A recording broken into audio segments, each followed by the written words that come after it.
हज़रत जरीर बिन अब्दुल्लाह अल-बजली रज़ी अल्लाह ताला अन्हु रावी हदीस से कहते कि उन्होंने आप सल्लल्लाहु ताला अलैहि वसल्लम से इस बारे में सवाल किया कि अगर मेरी अचानक नज़र पड़ जाए गैर महरम औरतों पर तो मैं क्या करूं?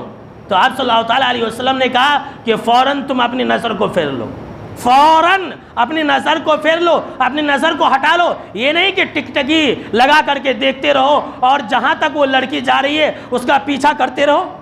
आजकल नौजवान ऐसे ही हैं। और सुन लीजिए, आप सल्लल्लाहु ताला अलैहि वसल्लम ने अपने दामाद सैयदना अली रज़ी अल्लाह ताला अन्हो को ख़ास तौर पर इस बात का हुक्म दिया था। अल्लाह अकबर। हज़रत अली जो वलियों के सरदार हैं, जी हाँ, उनको आप सल्लल्लाहु ताला अलैहि वसल्लम ने कहा था कि ए अली, ए मेरे दामाद, सुन लो, तुम्हारे लिए सिर्फ एक नज़र माफ़ है। अल्लाह अकबर।